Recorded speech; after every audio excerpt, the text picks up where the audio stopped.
Oh, hello. How's everybody doing? This is MongoSlade. I don't got much to talk about really. Um, just decided to pop on real quick.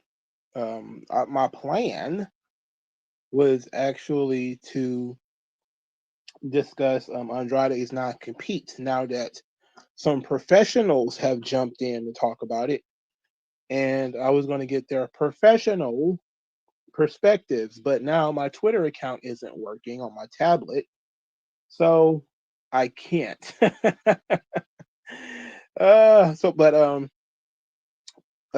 Obviously everybody knows David Otunga. He talked about it on his YouTube channel, and Nicola Piccolo, he talked about it on Twitter. Now these two people are very interesting because they are in turn experts. Now I know a lot of people aren't sure who Nicola Piccolo is. He is an agent for Paradigm. He actually represents some WWE superstars. So not only, and he's also an attorney. So not only does he know the law, he also is familiar with the contracts in question. And the same could be said, obviously, for David Otunga, who is also a person who is familiar with the law and familiar with these contracts. So it's pretty clear to me that these are two very interesting people, and are the people who you should listen to the most when you talk about what's going on with these contracts. And I gotta say, I found what David Otunga said to be pretty interesting, even though I don't think it gave us a lot of depth. I'm probably gonna. I was trying to avoid playing his whole YouTube video because I don't want to, and but it seemed like I might have to play at least some of it. I wanted to get into my Twitter account to so I could at least find a short of that thing.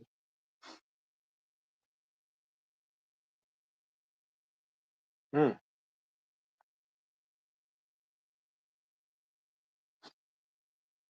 I'm still gonna try though, but both were just pretty interesting uh, in terms of how they approached it, and of course, those of us who are looking at it as lay folks, how we take it. But from my understanding, uh, yeah, I can't get into my Twitter account for some reason. It's acting up. So I'm gonna try to skip ahead to. I was trying to avoid the YouTube commercials and everything, and I also don't know how to get to Nicola Piccolo's. What's the name? Um, how I could get to his Twitter account from the browser, and I was able to do that, but I wasn't able to get the whole thread. And I think he went into a little bit more detail than Otunga just basically read his old 2017 contract, which I actually appreciate. Um, so I want to play some of what he says here, and we're just going to look into it. Let's see. Do, do, do, do, do, do, do. I know a lot of aggregators basically just came, went to his conclusion, which is I watched the whole video, but that was like 2 days ago, and I don't remember it now. It can still be made.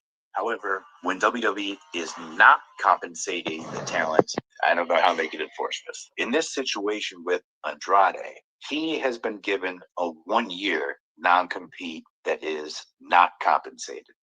If he were to take this to court, I think a judge is very likely going to rule in his favor and just throw out that entire clause of the contract, because you can't prevent somebody from earning a living for an entire year. But then the better question is, why did WWE decide to enforce this now? And on Andrade, this clause has been in their contracts for a long time. And I'm sure there's guys who had, well, I know there's guys who had way more heat with WWE than Andrade, but they never did this. So why, of all people, are they choosing to make an example out of Andrade right now? Like, is this worth it to WWE to go and battle Andrade in court about this when they're likely going to lose? I don't know, Jerry McDevitt. I don't know about this one. What other reason could there be for WWE to hold up Andrade like this? Like, this is unprecedented. This has never happened before. And a non-compete is really supposed to be based on preventing trade secrets from being spilled. I really don't think there's any trade secrets at this point that Andrade carries with him. So it's not that at all. And in professional wrestling, presumably, it would be to stop momentum, a momentum shift, for example. If Andrade were really hot in WWE and then he was going to AEW right like the next day, the next week, they don't want him to take all that momentum from WWE. That doesn't seem to be the case here at all. All due respect to Andrade, but he wasn't lighting things on fire right before they kicked him out. What's their game plan? What could they be getting out of this? Which they have a very good business strategy. Oh, okay. So as we heard, he basically said that there's pretty much a chance that if this thing were to go to court, that WWE would lose, which, you know, pretty much everybody thinks anyway.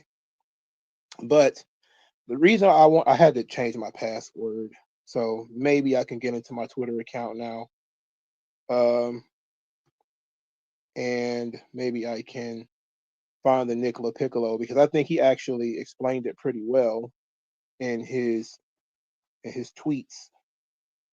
Yeah, here's the bookmarks. Okay, so Nicola Piccolo, who again is an agent for a WWE superstar, so he's familiar with the recent contract.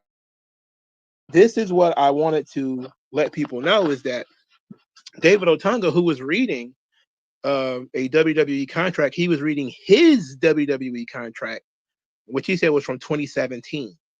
I don't know when he separated from the company. I'm not sure when that occurred, but so apparently the 1 year non-compete has been in there for a long time. And we know that it's been in there for a long time because it was used against Brock Lesnar. And Brock Lesnar had like a 5 year, 7 year, something like that non-compete when he was in WWE. And he left to go play football. And then he went overseas to Japan. And that's when they tried to activate the non-compete, is when he was in Japan. And he ended up fighting it, and he ended up winning. But WWE, you know, kind of figured that was going to happen anyway. But Brock Lesnar was also an interesting case because he quit also in the middle of a contract. So that's what brings us to the Nicola Piccolo tweet thread that took place on October the 20th. He says, quote, "The leaked clause had very specific wording. It tied the 1 year non-compete to situations where the wrestler was terminated for cause, aka for breach, not just released.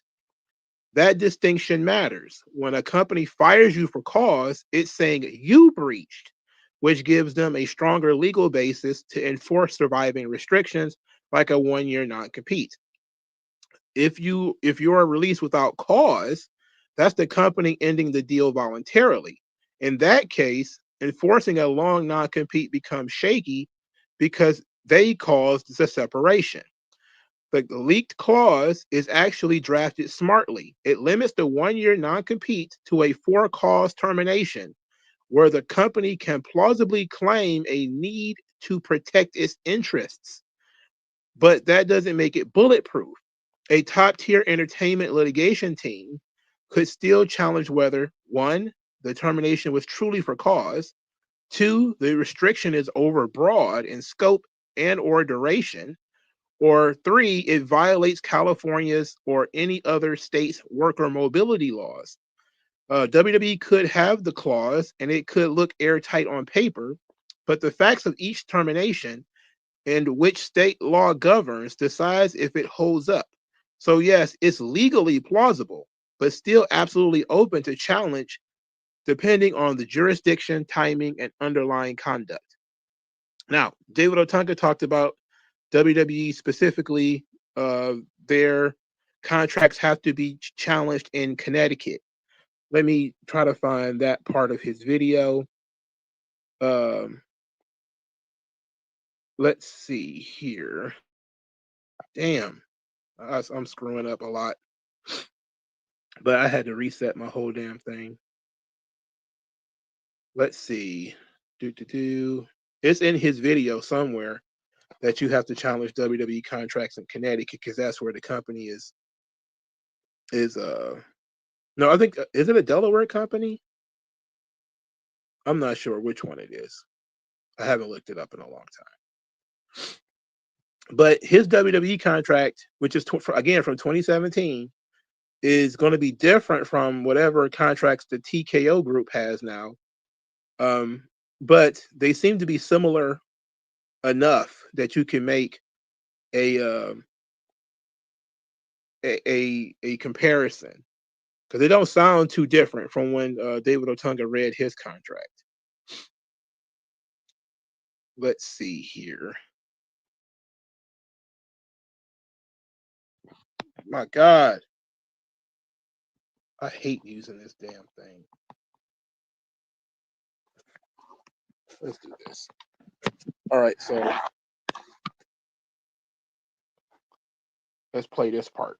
In practice is traditionally talents will be terminated and WWE will give them a 90-day non-compete period in which they've still been compensated. So that's 90 days where these talents are still being paid. All right, so there's a difference here, and this is why I wanted to talk about Nicola Piccolo's thread as well, is because David Otunga is talking about guys being released. That's different from being fired for cause, right? The 90-day non-compete is for people who are cut. Andrade wasn't cut, he was fired. All right, so it's a completely different ball game, which is what is triggering the triggering issue here is, if he was fired, why was he fired? You know, and they say he was fired for cause. That means that he did something that led him to being fired.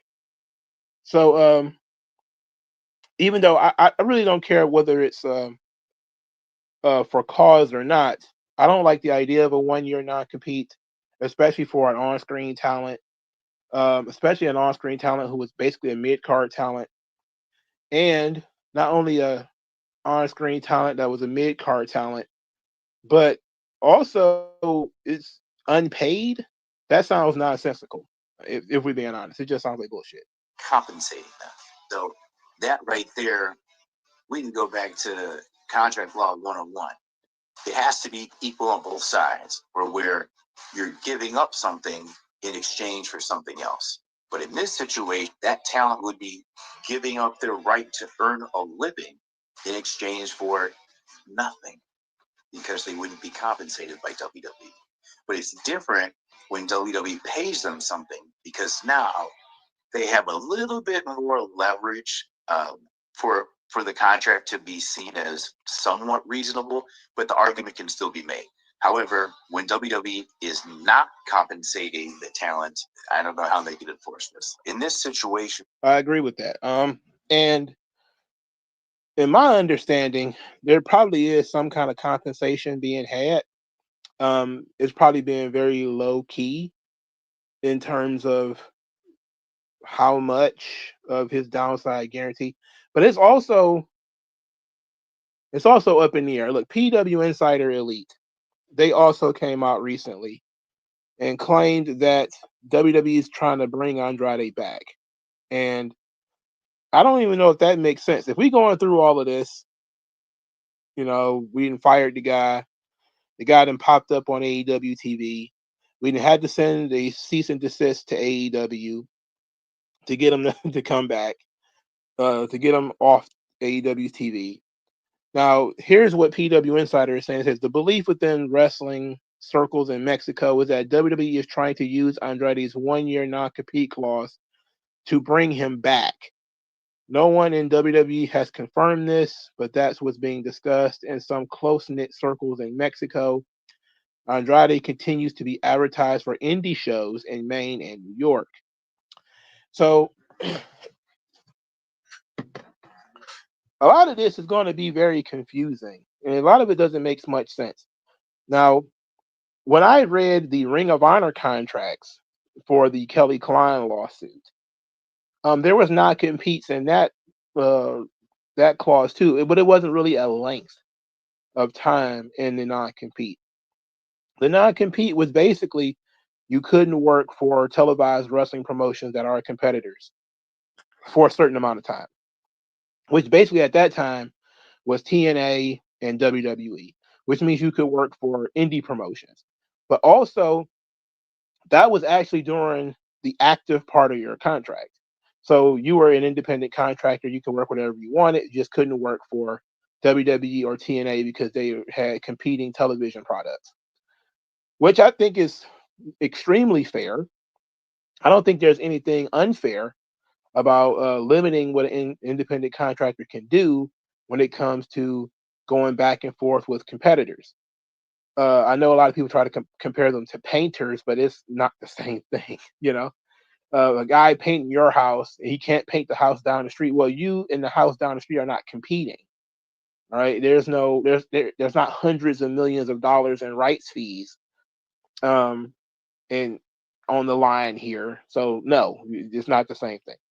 But I understand why people would think about it from that perspective, because they think of their carpenter or the guys who mow their lawn. These guys are contractors. You hire them, they come do their job, they leave. And that's it. That's what a wrestler should do. But it's like, no, because television is a little bit different. Live entertainment is a little bit different than, your gardener or your barber or something like that, who you might have on call. A lot of it is kind of like, I look at it kind of like a concierge doctor. Like you can put a doctor on concierge where the doctor doesn't take patients. They basically just wait for you. And usually a doctor may have a small clientele of concierge patients where it's not just one, but it might be multiple. And he has this very, very, very small roster of people, but they pay him a whole lot of money. And he is pretty much exclusive to them and on call to them 100% of the time for the most part. And that's kind of how I look at it for pro wrestlers. Like, they kind of like concierge. You know where you're supposed to be and what you're supposed to do. You get paid an exorbitant amount of money to show up and do this. Now, if WWE wanted to treat wrestlers like independent contractors, they wouldn't need any individual wrestler in the first place.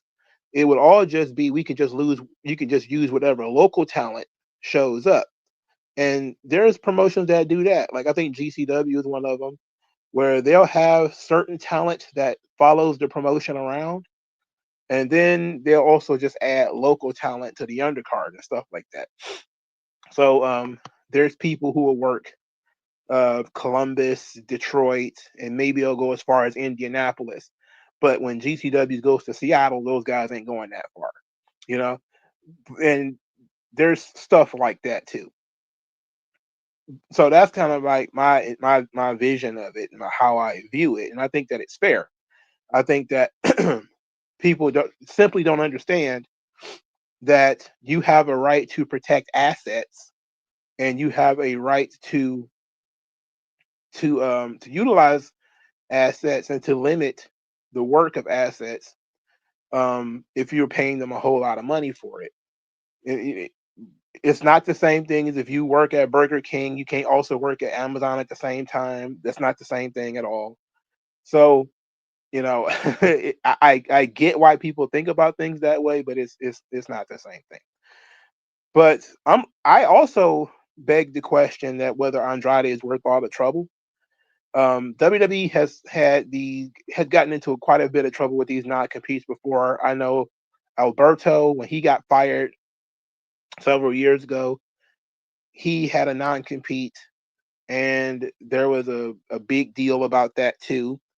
Let me see if I can find a news story about that, because that was a big deal at the time. I believe he was fired for, was it? Did he attack somebody? Alberto Del Rio, WWE non-compete. I think this was in 2017 or something like that.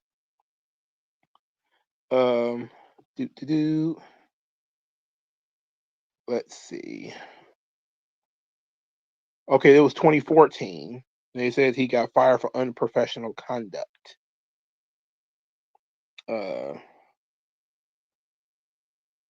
I'm pretty sure he came back after that, right? Yeah, I think he came back after that, because he wrestled John Cena in 2017. Okay, so Sportster, I guess, talked about it in 2023. Let's see. It says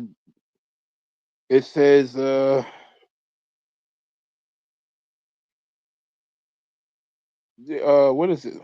I skipped to the wrong part. Okay, so it says Alberto Del Rio is fired by WWE. The firing was quite a shock.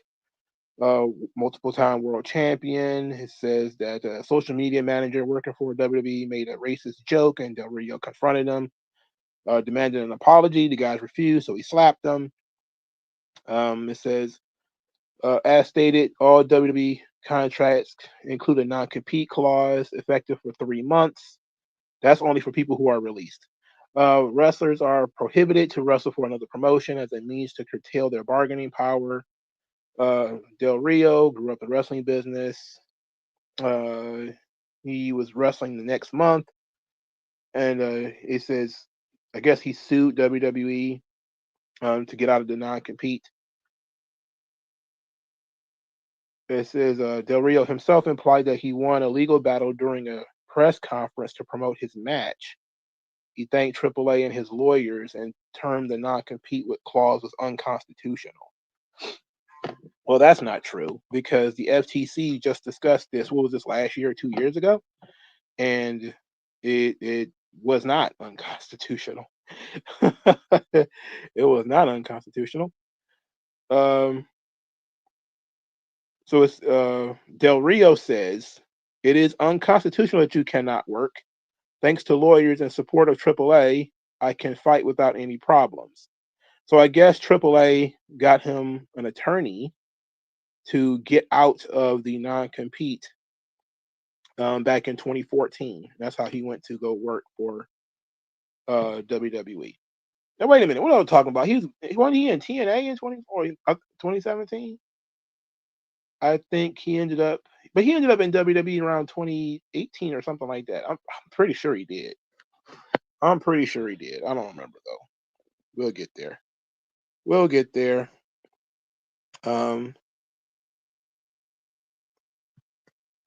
WG Phil says when it comes to the non-compete, it does make sense. You have to notify Mattel, 2K, and other collaborators who make toys, videos, and merchandise.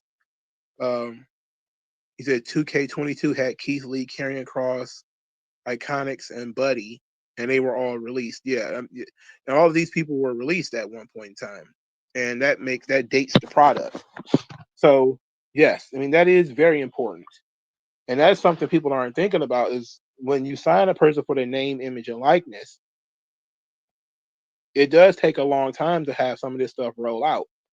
Also, I forget which one of you scoundrels reminded me that when William Regal quit AEW, he was on essentially a 1-year non-compete where he couldn't work on television, where he could go work for WWE, but he couldn't be on television.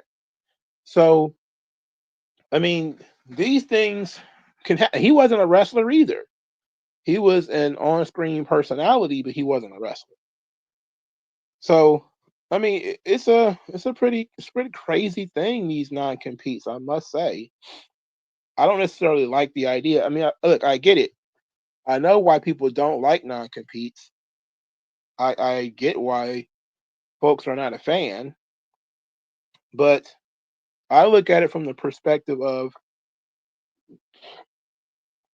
if you have an agent and you have a lawyer and all of these people are looking at this contract and they tell you to go ahead and sign it and you sign it, then what's the problem? You know what I'm saying? Like if you say the contract is one-sided or whatever the case may be, it doesn't make sense to sign something that you're going to regret. And look, David Otunga is a lawyer himself, and I believe was in law school when or well, he was complete with law school when WWE signed him. Like he had already been in law school, so he already knew what he was signing. So the argument that is unfair, it's like, well, this guy, he knew what was going on. He just didn't care. Why was I logged out of my thing? What is happening here? I tried to log into my tablet again and it logged me out on my phone. That's crazy. I did change my password, so that's probably why it logged me out on my phone. But I think I forgot what my password is already. Holy guacamole. Yeah, so he went to Harvard Law School, and that was before he became a wrestler. And he still signed a contract, which everybody's calling a slave contract and all this kind of nonsense. But the big issue here is that Andrade has been fired and been fired for cause, as WWE is saying. Or at least it has been said, because WWE hasn't said much of anything. It's been a lot of the dirt sheets saying a whole lot of stuff. We don't know what the cause is. We're assuming that it was a wellness violation or something like that, but it could have been something else. Again, we don't know. And I think it's foolish to jump to conclusions. And a lot of this stuff could be completely false, and a whole lot of it could be false. Hell, most of it could be false, for all we know. Um, we're not told enough, and we don't have enough. But all these wrestlers who have contracts, they have lawyers and agents. So I don't have a soft spot in my heart for these talents. They all have lawyers and agents and stuff like that, especially at the upper levels. And they sign these contracts, and their contracts likely is not different than anybody else's. I mean, the contracts is not that difficult. Like the morality clause is probably the craziest element of it from what David Otunga read. And I know that there was a morality clause in the contracts and all that kind of stuff. That's probably the most broad part.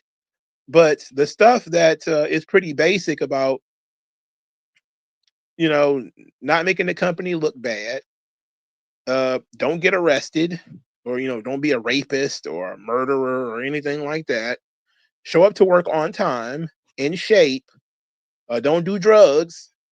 I mean, that's all fairly easy stuff to do. Like it's not, I don't think anybody at the upper levels have to concern themselves with being fired for cause. It's like, okay, Roman Reigns is not going to walk around and punch somebody in the face, when he's got millions of dollars on the line. It's kind of goofy.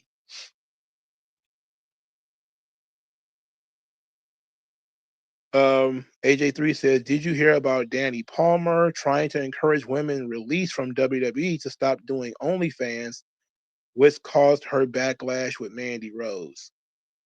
No, I don't know nothing about this.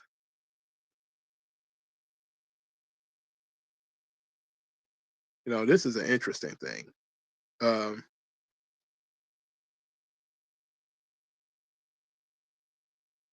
So let's see what you're talking about. Because I heard that there was stories about Mandy Rose recruiting the girls to do OnlyFans. I heard about that, but I couldn't find any information on it. And plus, it never came up again. Like, it was never a big deal. Okay, so it says release talent slams Mandy Rose for starting an OnlyFans trend. Oh, this is from Ringside News. I don't want to talk about. I don't want to use Ringside. I hate Ringside News.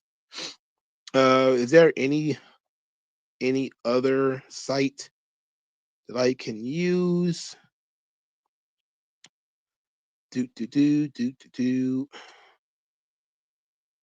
Let's see here. Well, there's other sites, but none of them are reputable. It's all like wrestling. I guess Wrestling Headlines is not too bad. I would prefer like a Fightful or Wrestling Insider or something. I mean, PW Insider. All right, it says release talent slams Mandy Rose for OnlyFans content. It says Dani Palmer isn't holding back on her views on OnlyFans. She believes the subscription-based platform represents. Palmer released in May says it's far from empowerment. She says doing OnlyFans is not women's empowerment. It's sick, twisted, and evil. OnlyFans is marketed as women taking control of their bodies, but when you look closer, it's not empowerment at all. It's a trap. It's slavery to attention, to validation, to never feeling like you're enough. True freedom doesn't come from selling pieces of yourself to the highest bidder. And it says that women's bodies are a gift from God and should be treated with reverence. Says our bodies aren't just ours to do what we want with, they're a gift from God and they're meant to honor Him. So, to my friend Mandy, you know who you are. You have my number. Your decision to do OnlyFans is not only hurting you, but also hurting men. Okay. All right. This is interesting. She says it seems that the one girl has become the trailblazer for this route. She even called herself that in a podcast titled "I Started the WWE to OnlyFans Trend." That's pretty stiff. Now, Dani Palmer is probably going to get called a crackpot because what she's saying is Christian in a sense. That your body is a temple that was created by God and you're not supposed to alter that or exploit it. You know, that's like you're supposed to sanctify your body. So that's why, there's dieting restrictions, fasting required. That's why you're not supposed to get tattoos or piercings or anything like that. So basically, she's just continuing along that mentality. And she's not wholly wrong because I can't think of many now that aren't doing OnlyFans. I just found out yesterday that Tegan Knox has an OnlyFans account. I didn't even know that. Okay, I didn't. Now we use OnlyFans like the term Band-Aid because they're not all OnlyFans accounts. Some of them are Brand Army. Some of them are what's the one? The Aaliyah girl. She uses a different one, but they're all basically the same thing. They're all subscription services where they take suggestive pictures. Some of them more some more spicy than others, but it's all along the same line. And obviously, Tony Storm left to do OnlyFans, made a whole ton of money off that. Lacey Evans, she's doing full on porn now. Her OnlyFans is literally her having sex with her husband, and I've had that stuff shoved in my face, which is very weird. And you can't, if you follow wrestling enough and you see these women, they eventually do pop up on OnlyFans. It's their way of making money. And even some of the most unattractive women in wrestling have an OnlyFans account. I mean, I'm talking like old gross ladies. They still have an OnlyFans account. And they'll do things like, dress up. They'll do anime, cosplay, and all that kind of stuff for attention. So Mandy Rose, she did, in a sense, start that when she started up the OnlyFans. Well, not OnlyFans. It was something very specific. It was different. It wasn't OnlyFans, and she consistently says it's not OnlyFans, but I don't remember what exactly it was called.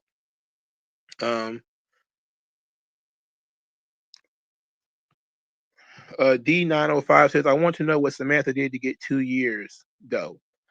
I'm guessing she quit in the middle of her contract. That is my guess, because she said she was leaving, and then I thought naturally her contract was expiring. But if she has a 2-year non-compete, that means she probably just quit. And that was the negotiated part of her release, is that she couldn't work for 2 years. Now a lot of people have said, well, she left before Ricochet left, which of course means that they're husband and wife, but they don't talk. Clearly she knew he was leaving and he was going to work the rest of his contract out so he can go to AEW. And she decided not to do that she was going to quit instead. And now she's got to sit at home for 2 years. Now it's so excessive, especially since she's not an important part of the show. You know, like she's not. I shouldn't say that, because she has some talent, but she wasn't important enough that she couldn't be seen or heard from for 2 years. If she was doing ring announcing for AEW right now, would the buildings be full? No. Would the ratings be up? No. Like I don't see how she would have changed anything. When Renee left, I don't know if Renee had a non-compete or not, because I don't know. I think her contract really did expire. She was able to come right in and do a bunch of stuff. She was on a podcast and everything. It was Fansly, but all those things are the same to me. All those sites where you have to subscribe to just to get pictures and things. It's an easy way for women to make money. It's literally that simple. All of them are going to do it because it's an easy way to make money. If you've been on TV, if you get paid to stay in shape, that's all you really got to do is stay in shape. It's easy for women up the street to do it. All you need is a photographer, and you can get out there and make a ton of money. I saw that some girls making like $34 million or something like that on OnlyFans. It's absurd. Of course, a wrestling girl is going to do it. You know, if you're fresh off TV, of course, and that's the pool that WWE is going to be fighting against at this point in time. Is a lot of their female talent, especially their attractive female talent, they're going to be pulled to do OnlyFans. You know, they're gonna have that somebody whispering in their ear, you can make twice this, 3 times this if you go on OnlyFans. You think Jada Parker doesn't know that people are making all this noise? That if she decides to boot up an OnlyFans, she can spend the rest of her life on the beach and not have to take a bump or anything. All she got to do is go to the gym. A gym membership is not that expensive. You know, I mean, it's not hard. It's not hard. And a lot of these girls, especially if they don't really want to be wrestlers anyway, and they were just kind of trying it out, that WWE to OnlyFans thing could be gravy. Especially if you make it to TV, then you could slide on the OnlyFans. Why wouldn't you? It's the simp's fault. It's not. I think that's the big problem here with the Danny Palmer thing, though. Is she blaming Mandy Rose? You should be blaming the men. Look, everybody knows that I'm not a blame the man first kind of gimmick, but it's a supply and demand situation. Women do it because men want them to do it. Men are basically begging, like when Cora Jade left WWE, she basically was hounded into doing her OnlyFans. Like it was constant. I saw people constantly tweeting at her when the OnlyFans starting. Can't wait for the OnlyFans to start. And then she basically did a countdown for when she was going to start doing it, and it got crazy. It got real crazy. AJ3 says, for the women who get released from WWE, I don't see why they can't do OnlyFans. I mean, there is no more female-only wrestling promotions out there. There are some, they just don't pay that much. And that's the thing. Like, the thing is, there's plenty of wrestling promotions out there. There's some female-only wrestling promotions, but they can't pay. If you can make more money on OnlyFans than you can make in WWE or AEW, why even wrestle? That's the thing. Like, you're wrestling for fun at that point. But so I mean that's the pool. And some of these women are doing both because again, it's easy. People want to see these girls in compromising positions and naked and such. And there's nothing wrong with that, except it's cheap, it's sleazy, but as long as the men are willing to pay, it doesn't matter. The weird thing is Tegan Knox is gay, and I bet you men still will pay for her OnlyFans. I guarantee it. Because they're horny like that, horn dogs like that. WG feels that a lot of women going to regret doing OnlyFans when they can't find respectable husbands or kids being bullied. People think about that when girls started doing porn. They always say they'll never be able to find a husband, they'll never find a boyfriend. Let me tell you, there's always somebody. Mandy Rose is married. Lacey Evans is married. Didn't stop them. It didn't stop them at all. The thing here is that their husbands are going to have to accept that their wives are turning their bodies into a commodity, and that as long as it benefits their family and it's not, I think with Mandy Rose's situation, it's suggestive, it's not actual sex. Like, she doesn't actually do porn. She just takes, suggestive pictures and stuff like that. Some of them are topless and things like that. But this is another issue that I kind of want to bring up, because there's a lot of women. One that I could think of, Chelsea Green. She had an OnlyFans account before she went to WWE, and of course she had to stop doing it when she went to WWE. So that begs the question: is she being paid more to wrestle now than she was on OnlyFans? Because if it wasn't the case, why would she do it? And two, if that's the case, then maybe it's not the money. Well, the money is not the problem with OnlyFans and all these kind of things. Is that the same thing with Tony Storm? It's great at launch. When you first start, everybody's on it because they want to see what you got. They want to see what you're going to do. But then eventually, if it's just pictures and it's just they get a DM from you, they get to cameo with you, FaceTime for 2 minutes or whatever. They get bored and they unsubscribe. It's just like a streaming service. People get bored with it and they unsubscribe and they go to the next one. So what it does is it incentivizes you to go from bikini pictures on the beach, which they could,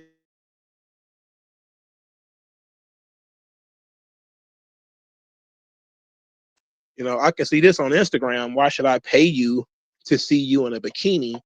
And you turn around and post these things on Instagram. I can see that anywhere. I don't care about this. So it now you have to do something to get these guys to cough up the money. So now, the bikini top comes off, right? Then the bikini bottoms come off. And next thing you know, maybe they're asking you to do stuff with dildos, or they're asking you to do stuff with, a live human being, which, if you got a boyfriend or a husband, you're trying to get him involved with this. But, it builds and builds and builds, and it forces you to escalate. Now, I don't know how Mandy Rose has been able to do this for so long without escalating, but it's it's an interesting thing, but I don't think that it's going to have an issue long term. I think a lot of men are being trained to accept that there's suggestive material of their girlfriends online, whether it's your girlfriend's Instagram account, she got her boobs out, even if they're not completely out, but she's got her boobs out, she's got her tongue out, she's twerking on Facebook or something like that. Guys are becoming more and more hardened by this. You know, the good Christian boys may not be interested, but there's always going to be some scumbag out there. And if she drives a nice car and she's like, "Hey, I got all my own money, and I just want to spend a little bit of it on you," he's going to go for it. He's going to bite. I mean, it is what it is. He said, "You'd be poised to know a lot of OnlyFans girls with boyfriends or are married." Yeah, like even back in the day, it used to be a thing where they tried to cover that up. Um, this was a discussion about a Twitch streamer the other day, um, who is covering up the fact that she had a boyfriend, and part of that was because people spend more money if they think they can buy their way into your heart, or if they can spend enough to meet you or something like that. They'll spend more money.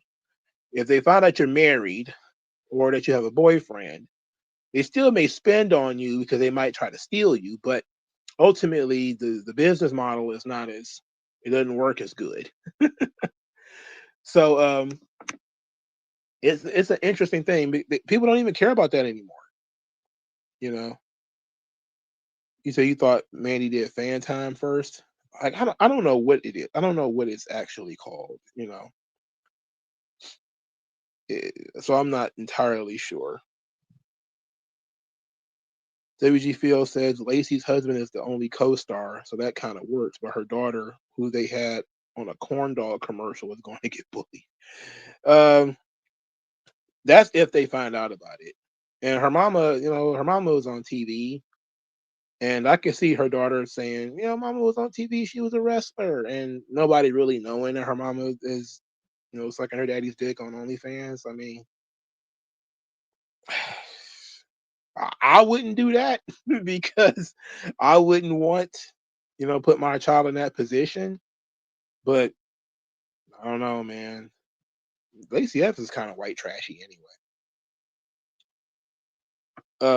OnlyFans is great for chicks that have a lot of exposure and fandom. Most of them ultimately fizzle because they ain't got it like that. Yeah, like most of them, they don't want to do what it takes to maintain it. And I think that's why Toni Storm went back to wrestling. Like they talk about how much money she made doing OnlyFans. I was like, why is she wrestling now?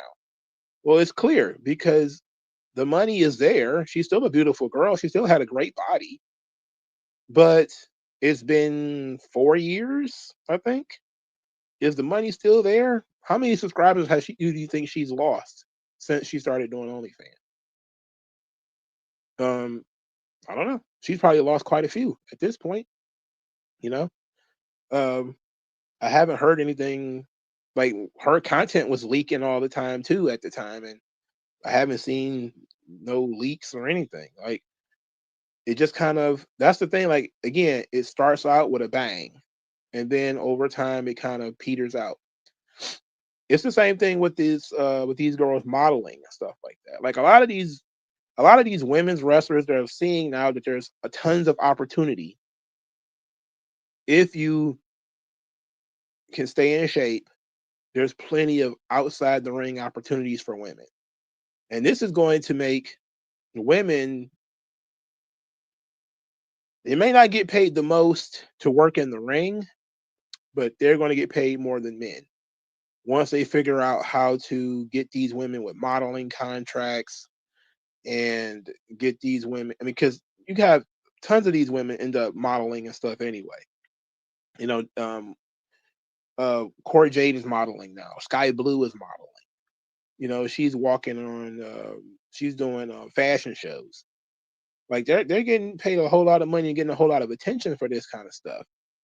And the guys are just jumping in the ring, doing clotheslines and arm drags. Like nobody's paying to see Kyle Fletcher naked. Like who gives a fuck about it? Like male porn stars didn't get paid as much as the female porn stars. You know, so I would think the same would be the same for the OnlyFans. I know that Matt Riddle claims he's making a whole lot of money. He probably is. He has a sizable gay audience. But most guys can't just jump on OnlyFans and make a ton of money. And plus, Matt Riddle, you know, his girlfriend's a porn star, so he's probably doing all kind of perverted shit on that account. But that's going to be the pull, is when these young women, especially these young college-age women, they want to be athletes. They get in WWE. They start wearing those straps and all that kind of stuff, that leather. They get on Evolve or NXT. They spend a couple of years doing that. And if WWE doesn't come with them with a big contract, they can say, I'll take what I got and I'll go on Brand Army, you know? Like I know Jasmine Nick say that she doesn't want to do an OnlyFans. She may do something else that's kind of like OnlyFans, but it's not OnlyFans. You know, that's what she might do, Fansly or something like that. Some kind of linked account, subscription account. I guarantee she's going to do something. You know, she's talking about being on Love Island or being in movies and stuff like that. Sure. If any of that, hopefully some of that works, because I would hate for her to go straight to OnlyFans. But we'll see. You think Chelsea Green just wanted to be on TV? I do too. I do too.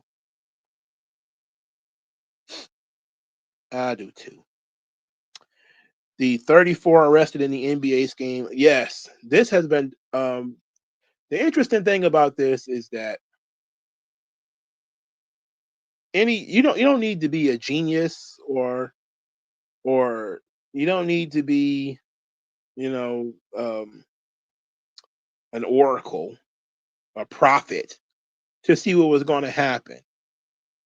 These gambling sites became the number one advertiser everywhere. YouTube buries you in gambling sites. You know, DraftKings and FanDuel is tons of this stuff. There's all kinds of scammers out there, and some of these scammers got money. You know, and you knew players was going to start throwing games. First, look, you knew they were going to start doing this stuff. They're running an illegal casino. There's guys on camera having some of the worst games of all time. They know as much about betting and all that kind of stuff as the fans do. It was obviously going to happen. It was inevitable that it was going to happen. But wrestling fans have been calling live sports a work for a long time. And we know it to be true because we literally, if you watched enough boxing fights, you know that, you know, sometimes they'll stop a fight early just to get the desired result. UFC does the same thing. You can see sometimes if the guy that they don't want to win is pummeling the guy that they do want to win, they'll give them a couple of extra seconds before they jump in there and stop it. You know, we've seen it in football. And the number one thing with football and basketball is the referees. You know, football is one of those things where you can call holding on any play. And so like you will see these very selective holding calls or these very selective pass interference was another one, huge one, because automatic first down and it's, you know, spotted the foul. So you can pretty much change the entire course of the game with 2 pass interference calls, you know, or even one. You could, you know, put somebody in field goal range or something like that with 1 pass interference call. And it's the easiest way in the world to fix the game. Again, people don't have to throw the game anymore. Like people are thinking like, oh, these guys are going to go out here and throw the game. No, you don't have to throw the game anymore. They can do little shit here and there to beat the points, to beat the over-unders, and the referees are going to help them a little bit. That's really what it boils down to. And you can't convince me that this is not happening. So I wasn't surprised at all. I was surprised there was that many people that got busted at once. I was surprised that the mob was involved, even though I shouldn't have been, because I haven't heard of the mob in a long time. But what did you think it was going to be? Like, you have legal gambling. Of course, is going to attract people who want to up the ante. Just like those crypto schemes had a bunch of illegal stuff going on in there. Of course, it was going to happen. It was inevitable. It was inevitable. They running an illegal casino. This is it's sick. It's sick, man. So it's going to be interesting. I think it's more players are going to fall too. I think they're going to end up getting referees and a bunch of stuff involved with the NBA, man. They're going to have to pull all this DraftKings FanDuel stuff. That's really what they're going to have to do.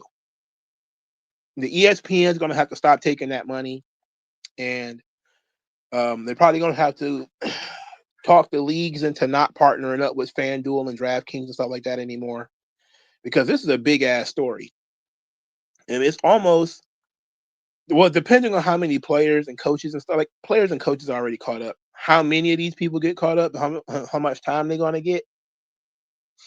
They may just decide we don't want anything to do with betting at all, and it would be smart to do that. You know, it would be smart. Look, I'm not saying shut down DraftKings and FanDuel and all this kind of stuff. I don't participate in that stuff because I don't like to lose. And gambling almost guarantees that you're probably going to lose more often than not. And for a lot of people, like my coworkers and stuff, they like to bet, and it makes the games more fun for them. But I don't think that these major corporations should be partnering with them. I don't think WWE should be partnering with FanDuel. WWE it's literally fixed. You know, like, is Roman Reigns gonna pick up a chair and put $5 on it? Like, they could tell Roman Reigns to pick up a chair. Like, who cares? I wouldn't bet on that. I'm not betting on that. You know, basketball, you know, maybe I'll bet on one game, but you know, on terms of, you know, points over and under, I wouldn't bet on that. It's not something that you can control. You know, I like being in control. I learned about that the older I got. The more I realized I like being in control of things, and I don't like when I'm not in control. That's why I don't like to gamble. You know, because you're not in control of the outcome. Also learned that from shooting dice. You shoot dice, and you know, it's easier to shoot dice when you're the one with the dice, right? But you know, shooting dice when somebody else rolling is, dude, we got bad luck. He he rolling snake eyes. I'm about to be bad. No way.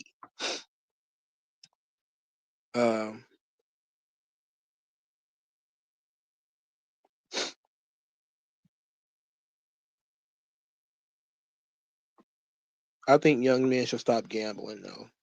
They don't have a gambling addiction.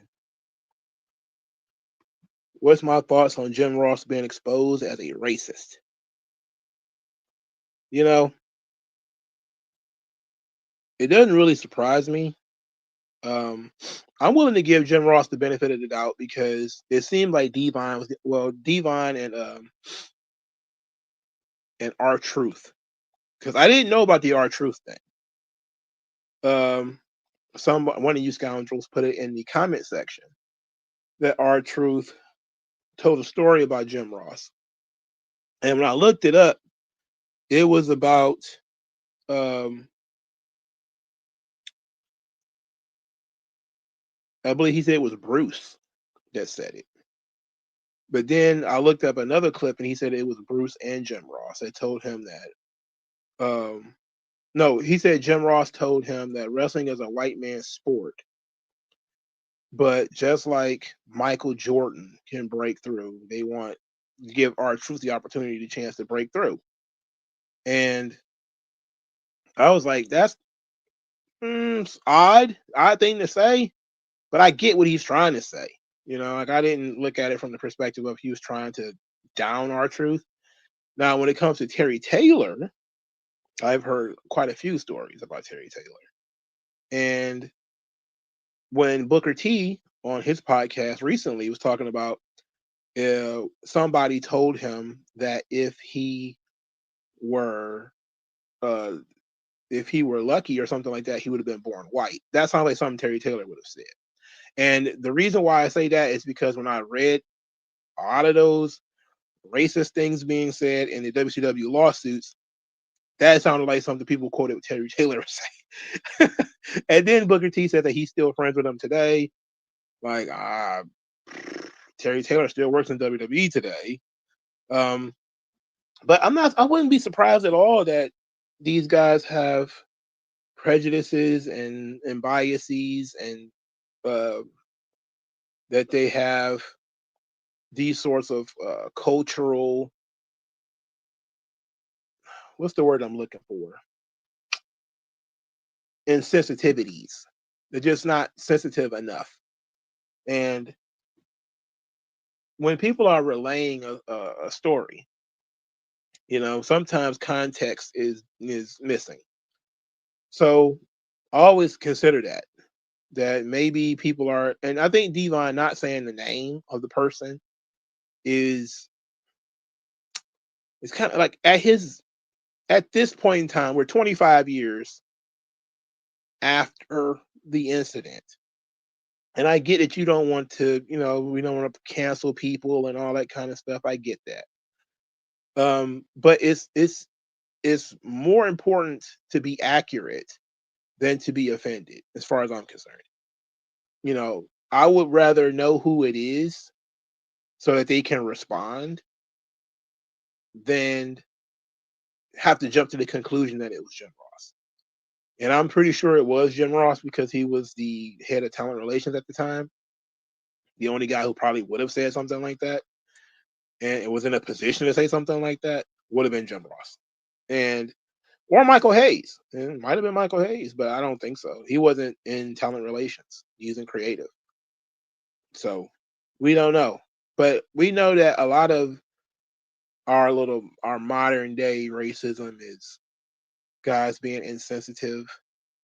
And sometimes they're trying to be sensitive and they aren't quite sure what they're doing, especially if they're not that. Look, Jim Ross also was an interesting case because he was the voice for Mid-South Wrestling when the top stars were black. You know, like Junkyard Dog was the top star in Mid-South and he was black. Now, obviously, Jim Ross was great friends with Bill Watts, and Bill Watts was called a racist, even though he was the only wrestling promoter to have a black top champion. Virtually nobody else was doing that. They say he was racist because he was fighting against things like affirmative action and stuff like that. So that's basically why he ended up getting called a racist. Is he felt like he should be able to fire whoever he wants for whatever reason he wants. He shouldn't have to push black guys if he didn't want to, all that kind of stuff. He was also the guy who made Ron Simmons the world champion in WCW. And Jim Ross was on commentary and I believe in creative for WCW at the time that Ron Simmons was made the world champion. So he's familiar with black talent. So I don't understand why he would say something so fucking stupid to Devon Dudley. You know? So that tells me that it was probably a personal thing between the two of them. It might not have been a racial thing, but it might have been a personal thing. Because Devon was in WWE in what, 99, 2000? Booker T came in a year or two afterwards. He didn't say anything negative about Jim Ross. D'Lo Brown has never said anything negative about Jim Ross. Mark Henry has never said anything negative about Jim Ross. So sometimes people say racial things not to because they're racist, but because they don't like the person. Like you might call a woman a bitch. And you don't mean that for all women. You just mean like you're a bitch. And you might call somebody a nigger. And you're not just mad that, you know, at all black people. You just want this nigga to know he a nigga, right? So that might have been the case, but I don't know, man. I'm not making any excuses for him. I'm just saying that it's a very weird situation because nobody else outside of R-Truth and Devon has mentioned anything about Jim Ross being insensitive in that way. And since Jim Ross had worked with black guys for a long time, why would he say something so stupid? You know, unless he was trying to make, and I think with R-Truth, he was trying to make a statement of white people get the right of first refusal kind of gimmick. Like you're always going to be a second choice, which still is racist, but you know, it's not like he hates black people. And it might have been a thing where he was thinking that he was telling folks, hey, look, you know, it's a white man's game. You know, you might not get the fairest treatment here, you know, but we're going to do our best, you know, like that kind of thing. Who knows? But you can't, how people feel about what you said is not gonna, jive, you know. If people are offended or upset about something you said, you're just gonna have to eat the L because you may not have meant it that way, but that's the way it came out. I really want to hear what Jim Ross has to say. I want to see if he's going to admit to it or maybe admit to saying something insensitive. And if he doesn't, then, well, Devon's going to have to say a name. I really would prefer for him to just come out and say names.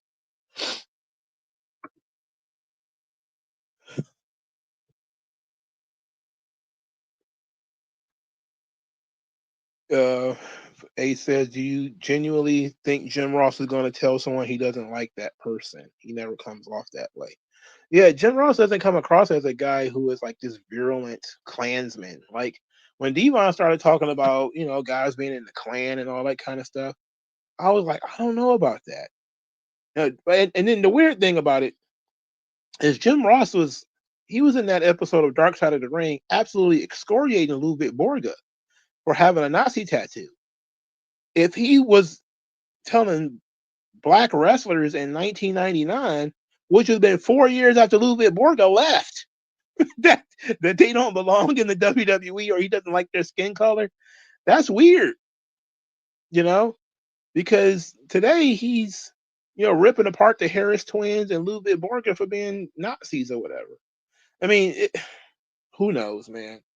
And that's kind of where I'm sitting with it. It's like I tend to believe that it might have been a miscommunication, but I'm not throwing nobody no bail because I don't know. I wasn't there. I don't know what happened. I at least want to hear what Jim Ross has to say about it first before I go further with my thoughts on it. You know, but I wouldn't be surprised. I never put racism past white folks. I never do. I'm not the first person to call it out and everything is racist. But if it comes down to being racist, I'm not surprised. You know, like it really doesn't want. For me, I'm always willing to say it could be personal. It could be circumstantial. I believe in circumstantial racism. Like like when Eminem called his white girlfriend a nigger, right? I believe that that was 100% circumstance. That he was mad as hell at that girl for fucking him over, and this is what came to his mind.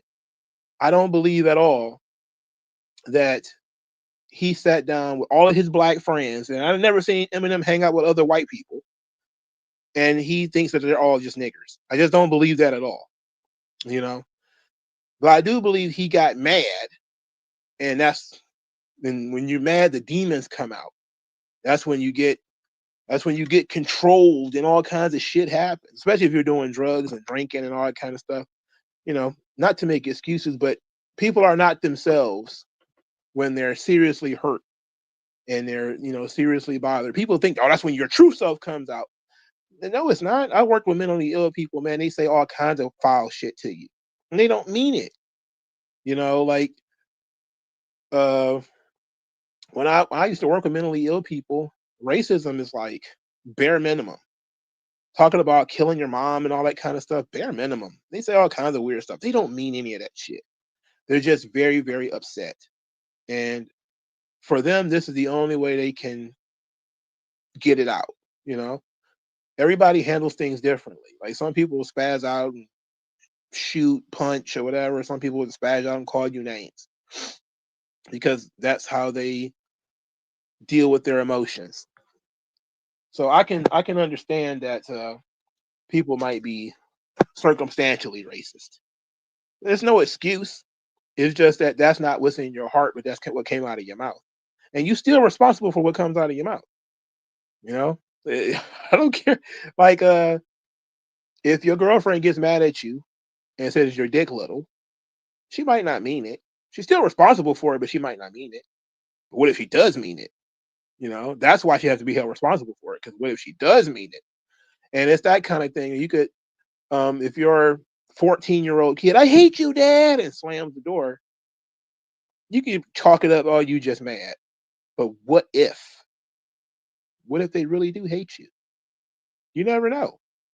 You know, like I'm not one of these people that is very fragile and very sensitive, and I'm above being understanding that people say stupid things at the wrong time, do stupid things at the wrong time, and it's just their emotions taking over.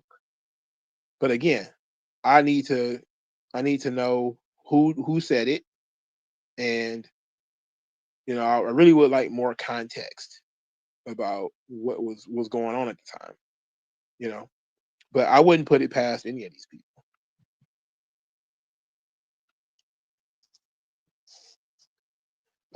Phenomenal Ace says there are stories of Ric Flair making Rock's dad, Rocky Johnson, pick up bags back in the day. Well, it might have been a young boy thing. See, that's what I mean. Like, it might have been a young boy thing. Like, you new to the territory. This is how you ingratiate yourself to the boys. Carry champs bags or something like that. It might not have been a racial thing. It might have been you had to drive the champ around.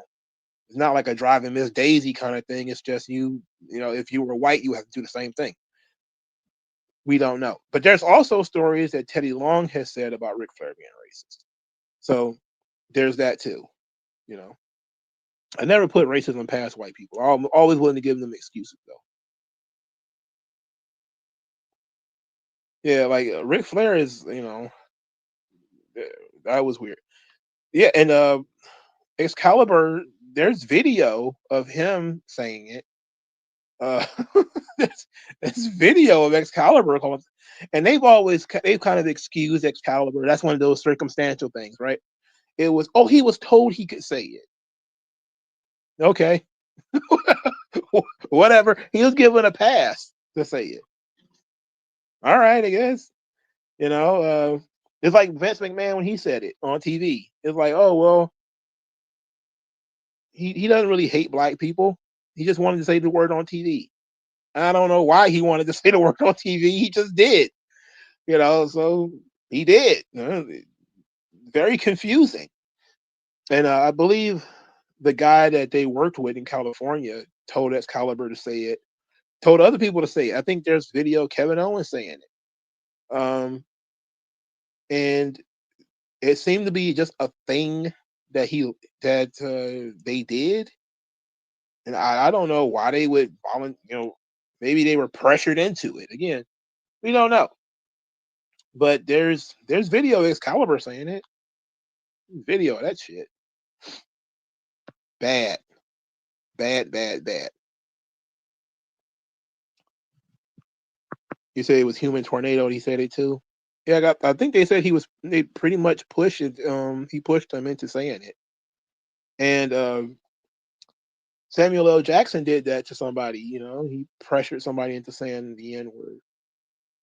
You be like, you can't call somebody a racist because they said the N word, and you pressured them into saying it.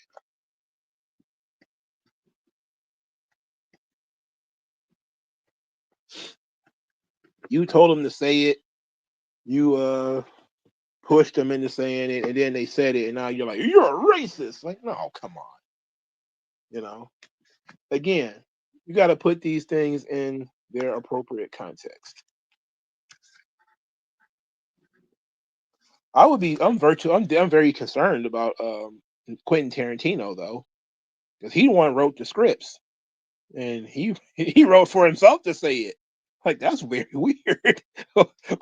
Why do you want to say it all of a sudden?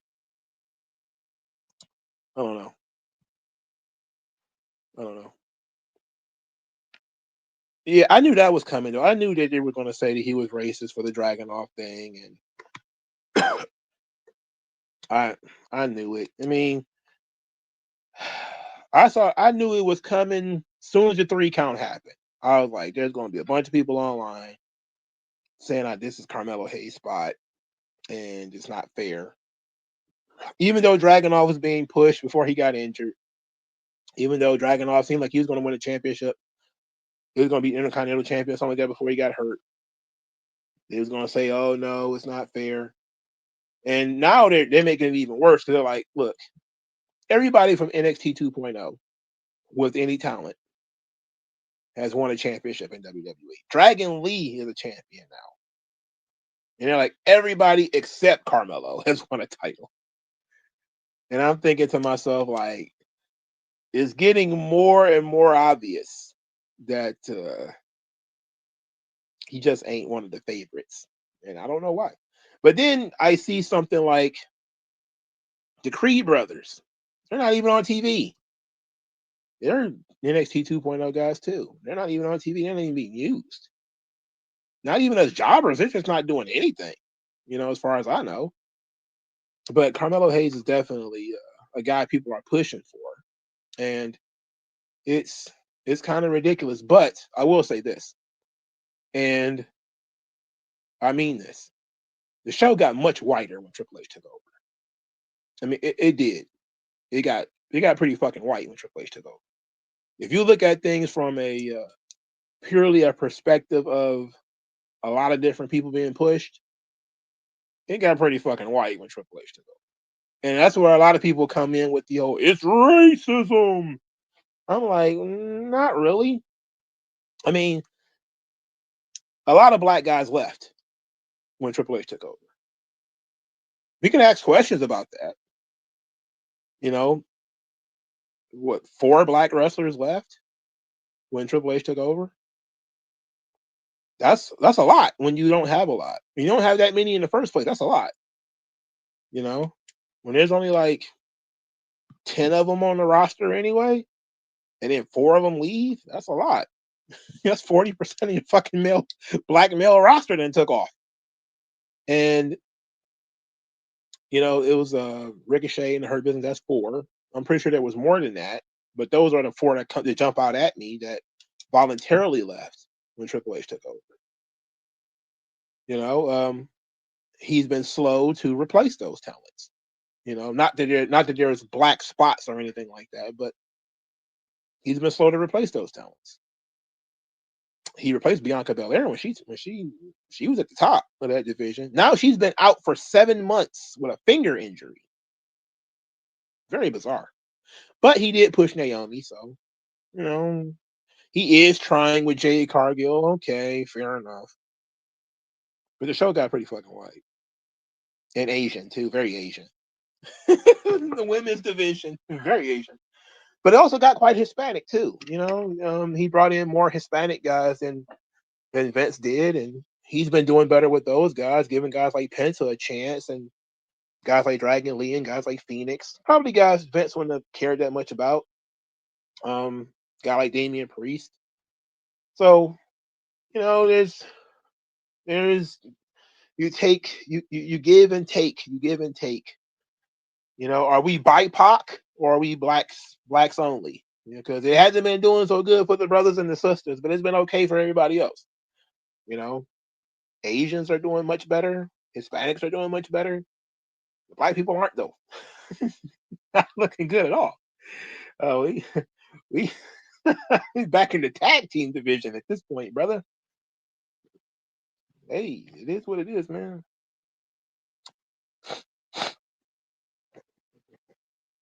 Yeah, I think the talking point is specifically Triple H and black male wrestlers, and I get that, and I appreciate that because that's the problem. that is the problem. Uh, and but there's multiple problems because there was also a lot of people complaining that Triple H pushes older wrestlers. They're like, I think was it Dolph Ziggler recently busted open was talking about why do we have to wait until Braun Breaker gets old to push him? If he's ready now, push him now. I've been yelling the same thing for like 2 years. I've been saying that for 2 years. What are we waiting for? The only time I agreed with not pushing people because they're super young was Javon Evans. And because that's literally because he's barely drinking age. He's not ready to main event WrestleMania yet. But Braun Breaker, yeah, he's about the age where WWE decides you're our guy. Let's go with it. Yeah, what are we waiting for? Austin Theory. Yeah, what are we waiting for? What's the problem here? Why are we signing more 40-year-old Samoans? You don't need to do that. Let's get the new guys in the rotation. That's part of why things have been so stagnant in WWE. So there's a lot of problems, man. The black guy stuff is part of it. The young guy stuff is also part of it. So I'm willing to say call balls and strikes. I don't like what's going on with Carmelo Hayes, mainly because I don't see any forward motion for him in terms of character development or anything like that. I think that they've been bullshitting, to be fair. But I know that Triple H wanted to push Sami Zayn, not because Sami Zayn is a white Arab, but they're building him for they were building him anyway for the world title. They wanted him to win the Royal Rumble and win the title at WrestleMania. So they wanted to make him an established mid-card guy, upper mid-card guy that he's going around here beating all of the other mid-card guys to prepare him for that main event run. I get that. That part was not a problem. The Dragunov switch is what raised my eyebrow because I'm like, I didn't see that coming. I was like, that came out of nowhere. At the same time, it's not a bad thing. It's just we thought, okay, this ends with Carmelo Hayes winning the title. But then again, we thought that before, and it ended up with Sami Zayn with the title, which is weird. But there's a lot of people who got screwed in that situation. Jacob Fatu got screwed. Solo got screwed. A lot of people got screwed in that situation when they decided to give Sami Zayn all those open challenge wins and stuff. I mean, it is what it is. But Carmelo Hayes is, at present time, the only singles black male wrestler on either brand. He's the only one. Everybody else is in tag teams. Street Profits is in a tag team. He's the only single black male wrestler on either brand. I can't think of another. Maybe R-Truth. Okay, so he's the second.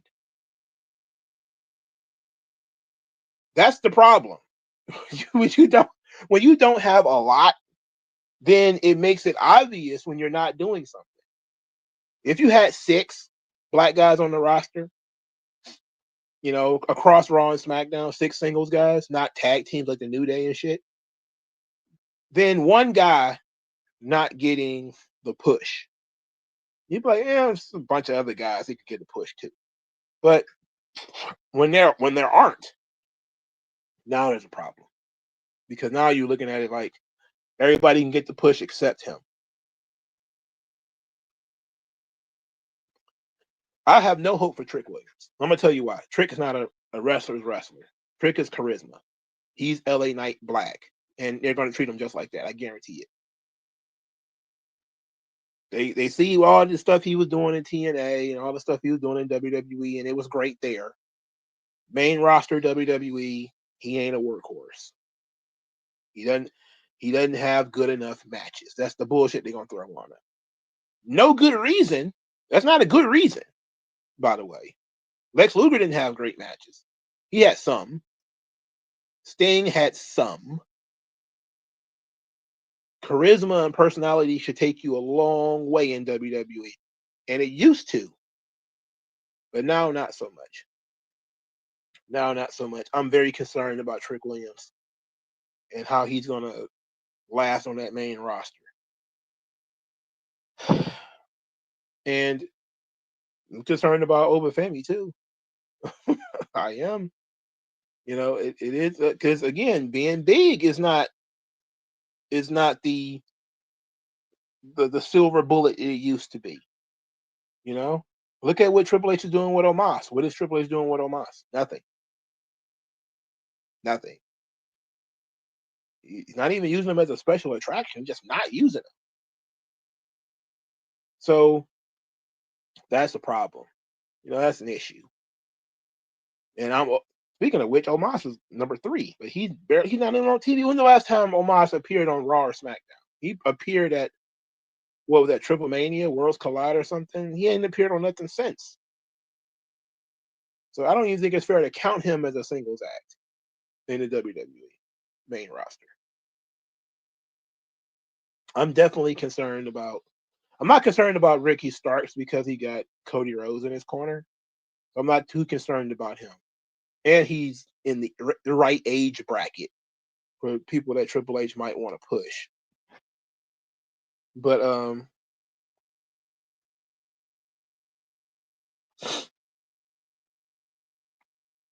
I'm definitely concerned about all of these guys, these young guys.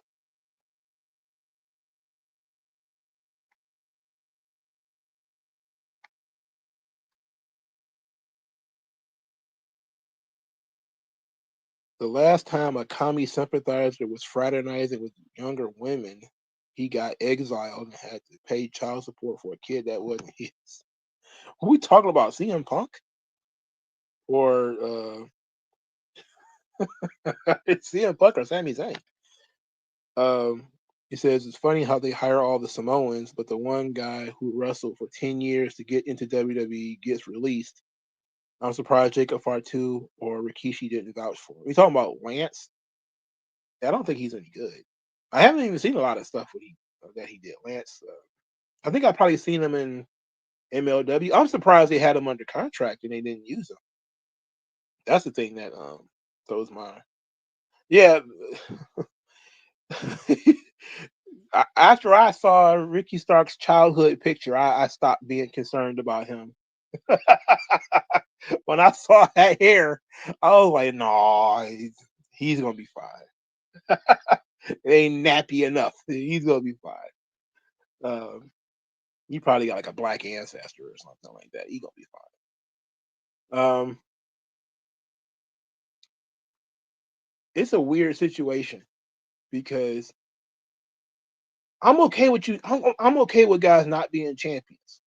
I'm all right with that. What I'm not all right with is not even showcasing. You know, no promos, really. I'm not even upset that he's in a feud with The Miz because The Miz can get anything over. That's a good thing.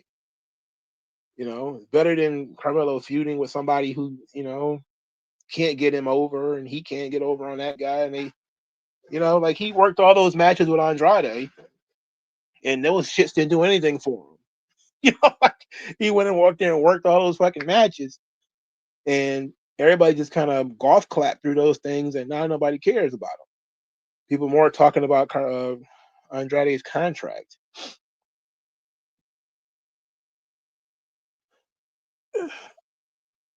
It's an interesting thing, man. He's 100 things he could be doing. You know, I don't see why he can't be. And I'm just going to throw things out there because I don't like to be creative. Why not put him with Kiana James? Kiana James has a talent agency or something that she's doing. Why not put her with Carmelo Hayes, where she can represent him as he's like, you know, like he's a really big star or something like that. He can wear nice suits and, you know, rings and shit like that and just be fly, not have to say too much of anything and let her do all the talking for him. And, you know, I would do something like that. You know, again, I would treat him a lot like they treated MVP when he first started. I thought that was the slam dunk, the easiest way to handle it. That's the easiest way to, because it's almost the same character. You know, I would have done that, except for he's small. He's a smaller guy. But I would have done that. You got so much, and this is what I mean by modern WWE as a problem. You got all these guys on TV, all these basketball players. The guy clearly a basketball fan. He named himself after a basketball player. He does the whole jerseys and the rafters thing. That's clearly his character, his gimmick, his inspiration. Why is not? Ooh, what? Why is not? Why are we not going the NBA player route? You know, why aren't we going the playmaker route? Basing the character a little bit off of like Allen Iverson or somebody like that, you know. Or if they were smart, Carmelo Hayes would get arrested for illegal gambling tomorrow. He'd get arrested for illegal gambling for tomorrow on SmackDown.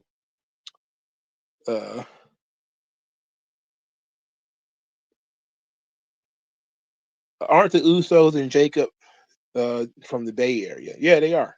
Born and raised. Almost all of them are from out there. The whole fucking family is from the Bay Area.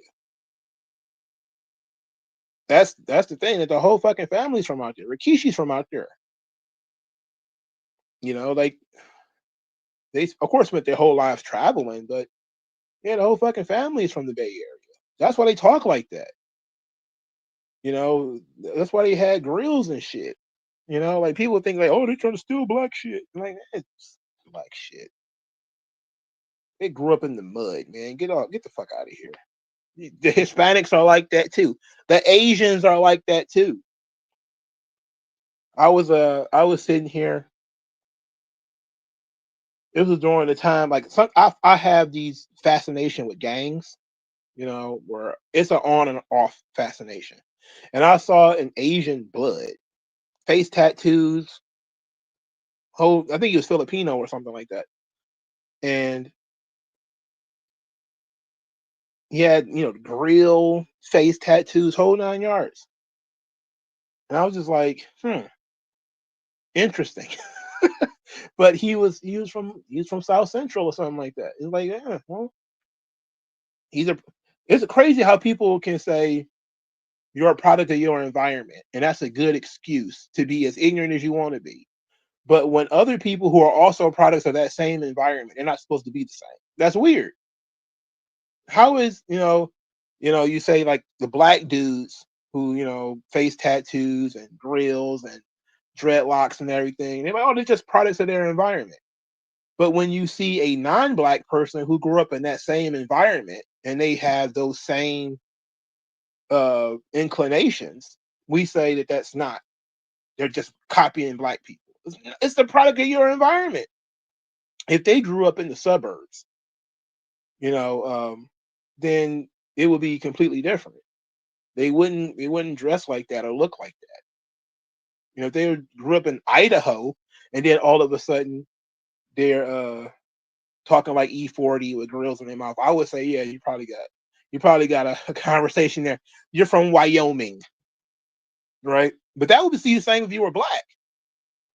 If you're a black dude and you're from like Iowa, I don't expect you to sound like a New Yorker. I don't want to hear that. It's inauthentic to you. But Samoans from the Bay Area, yeah, man, they talk like that. They look like that. Just get that out of your mind. What do you think is the plan if Jey Uso wins the title? Oh, heel turn and Tribal Chief Jey Uso. It's probably still going to end up with Sammy with the belt, though. Sammy having to win the belt from Jey because Jey done lost his mind. He's become a lot like Roman Reigns. That's probably going to be the story. My guess. Because it doesn't change. The idea of Sammy beating Seth, I think Triple H like that because it's two of his guys, and Seth is a better wrestler. But now that Seth's out, the likelihood of it being just another bloodline thing that instantly gets Sammy over, instantly gets Jay over, creates an instant thing because they were like brothers during the bloodline. You want Sammy to be the babyface. They're already teasing that Jay is going to turn. Just give Jay the belt, turn him heel, and from now till April, Jay Uso is a heel world champion. And he's, gigantic ego, main event Jay Uso, yeet, yeet, yeet. But it's the heel version. I don't know what that's going to look like. I don't even know if it's possible because people like to eat so much. But maybe he turns on his brother. Him and his brother feud for a little bit. I'm not looking forward to that at all. Some Roman Reigns stuff. Maybe Roman is coaching Jay on how to be a great champion. Maybe Roman is Jay's oracle. Maybe we do that. There's quite a few things we could do to make this, but I still think that the belt's going to Sami Zayn, and I don't think that's going to change. I don't think that's changing at all.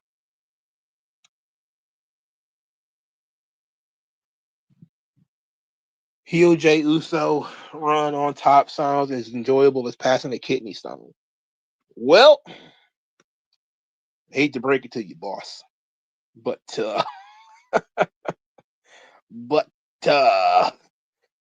they teasing it already, and it's a dead end with CM Punk as a champion. They still might be boring and give it to him, but it's a dead end.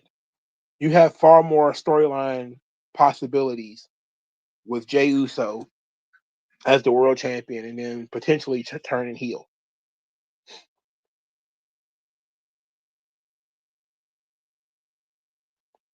Oh yeah, that's Seth Rollins fatigue. I can't stand that dude. I needed this break. LA Knight or AJ Styles should have won that battle royal. I knew it wasn't going to be AJ because he just won the tag team belt, so I knew that wasn't going to happen. Does Jay and Roman's story need the world title though? No. But they want to give it to Sammy. That's all. That's the end all, be all of it. They want to give it to Sammy. Who's going to give it to Sammy? Punk? Probably not. It's more of a story if it's Jay. It's a more compelling story if it's Jay. Now, I'm thinking about it from how I would write it, given the characters and storylines and things that I have at my fingertips right now. If I was writing the show, I wouldn't be in this situation because Seth Rollins would have been nowhere near the title, and neither would Jay Uso. Neither one of them would be there. But Roman and Jay don't need the belt. But it's bigger with the belt because now Jay is the champion. Now Jay is the man. Now Jay is feeling himself. He's more confident. And they've been teasing Roman grooming Jay. So Jay kind of has to have the belt. So I guess that's where we're going with it.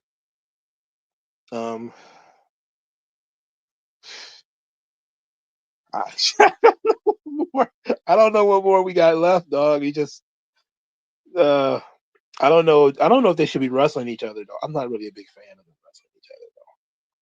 I'm not a big fan of that. I don't want them to wrestle. They don't need no more matches. I don't want to see Jay wrestle anybody in the bloodline. I really don't. I certainly don't want to see him wrestle Jimmy.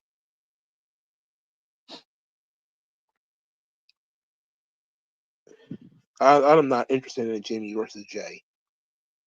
Jimmy is a better wrestler than I thought he was, but I don't care. When was the last time Jimmy Uso won a singles match?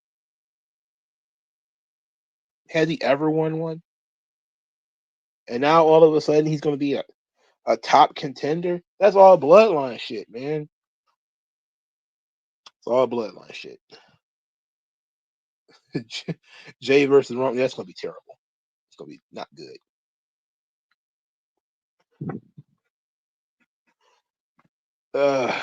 The thing is, I'm thinking that Triple H's ultimate goal of the bloodline is to get Sami Zayn over. And if Sami Zayn is going to win the belt, he's going to win it from somebody else in the bloodline. And it ain't going to be Roman. Roman ain't doing the job. It ain't going to be Jimmy. Can't be Solo. He's on the wrong show. Got to be Jay.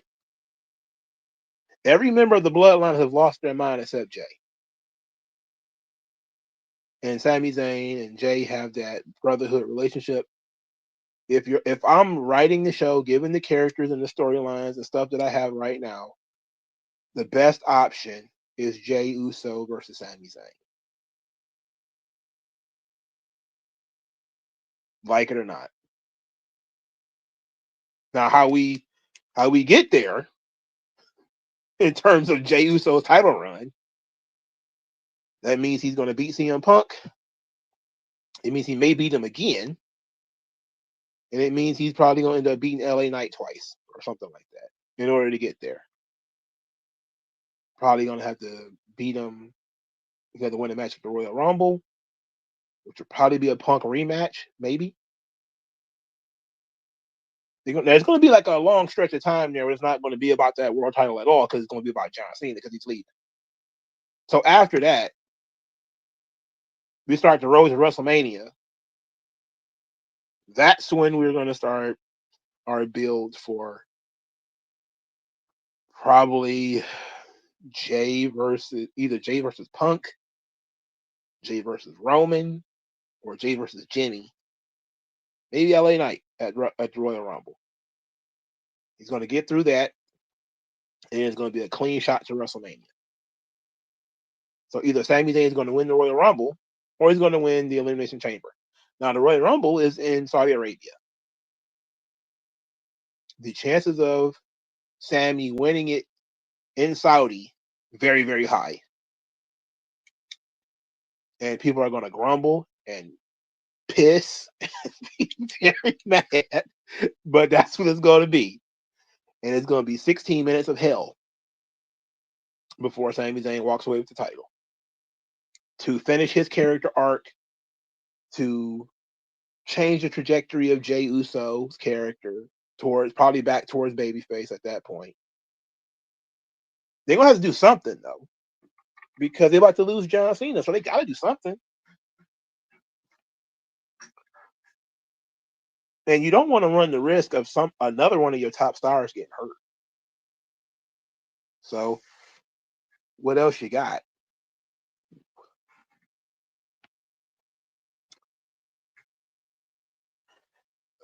You said they have Sami winning it. You're cooling off guys like Brian Breaker.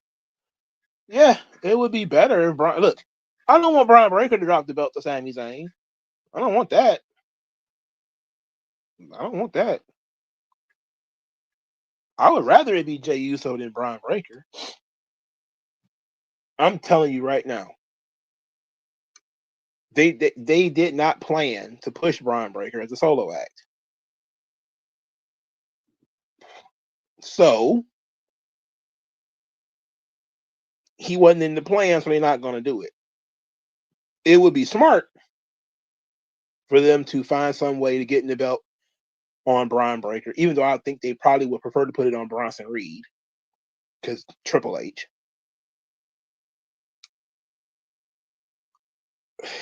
It would make more sense for Brian Breaker to win the title, but Brian Breaker would have had to been in the Battle Royal. They chose not to even do that. So I can see Brian Breaker probably being the last guy in the Royal Rumble. And that's that. Maybe we'll get lucky and Brian will win the Elimination Chamber. He'll wrestle Cody at WrestleMania or something. But I'm not putting no money on that. I'm not putting no money on them treating Brian Breaker like he's special. If anything, I foresee Bron Breakker and Bronson Reed being the tag team champions. That's the direction I think they're going. And I don't know when Seth's coming back. So is Seth going to make it to WrestleMania? If he's not, then I have no idea what Bron Breakker is going to do. But if he can wrestle, then you got Seth Rollins versus Bron Breakker, and that don't need the belt. That don't need the belt. So just everybody just needs to be prepared that unless they figured out some storyline that I haven't figured out, it's going to be Jey Uso and Sami Zayn at WrestleMania. And just get ready. Buckle up. Unless it's going to be a triple threat match or something like that, which I never book with triple threat matches. If you were booking, what would you do with the Street Profits at this point? I would tease that they're going to go solo. Do a big thing in the ring where they argue with each other. They don't break up where nobody attacks anybody else. But then you have Montez Ford basically challenge Dragon off to a singles match for the United States title. And then he has to earn it. So he's got to wrestle singles matches. So he kind of does his own thing.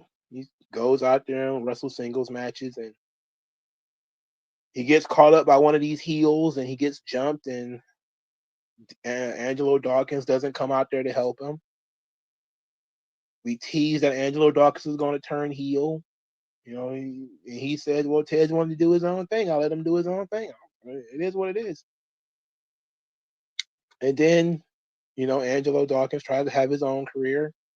Maybe you tease he goes to Raw, or maybe you tease he goes to NXT or something like that to do his own solo thing. And then eventually, you know, Tez gets the big match. He loses, but he looked good doing so. Maybe he do something. He gets jumped by the MFTs or the Wyatts or something like that, and then Angelo Dawkins helps him.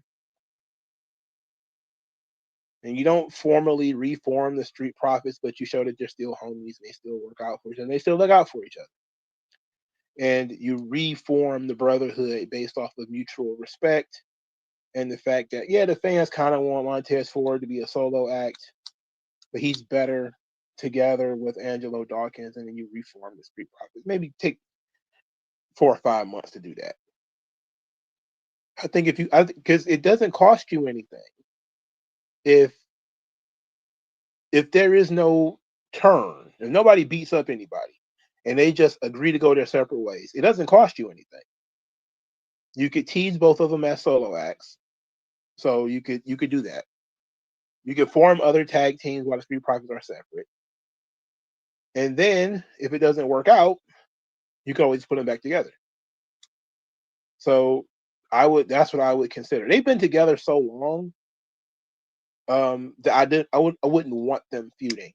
And I think they kind of have like that New Day thing where they don't want to feud with each other, and I wouldn't do that. Just have the guys be pulled in different directions, and then like two friends who work together, they had a falling out, and then they find some way of finding themselves back to each other. They become friends again. Whether that means that Montez Ford is now a successful singles act, and Angelo Dawkins is his little homie. He's his Marty Jannetty. He's his Al Snow, maybe.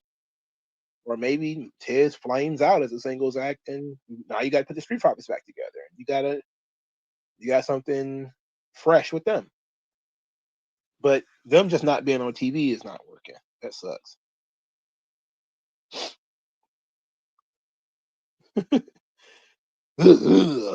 Mid, yeah, all day.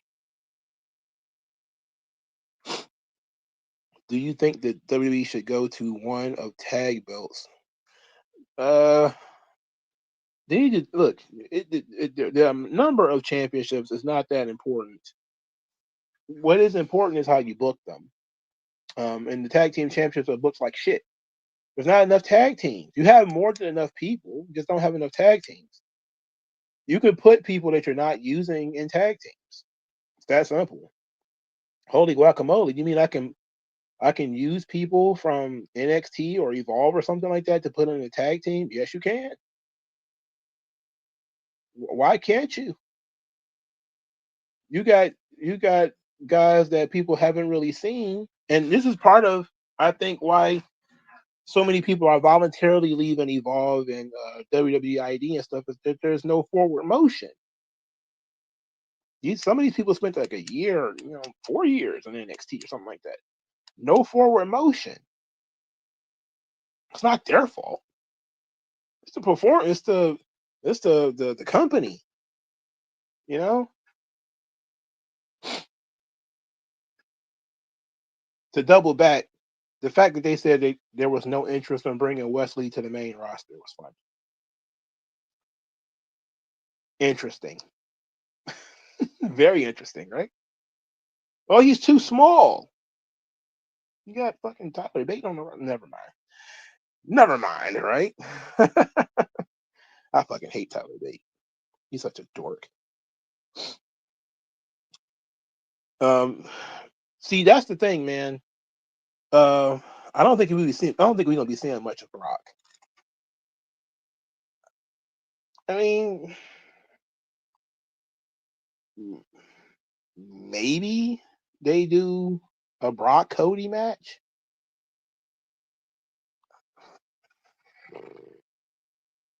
I don't see it. Maybe they do another Brock Punk match. Maybe they bring Brock in to do stuff with Paul. Who knows? I thought he specifically was being brought in for the John Cena stuff, but apparently not. Apparently not. So I don't know. I'm not interested in Gunther versus John Cena though. I can tell you that much.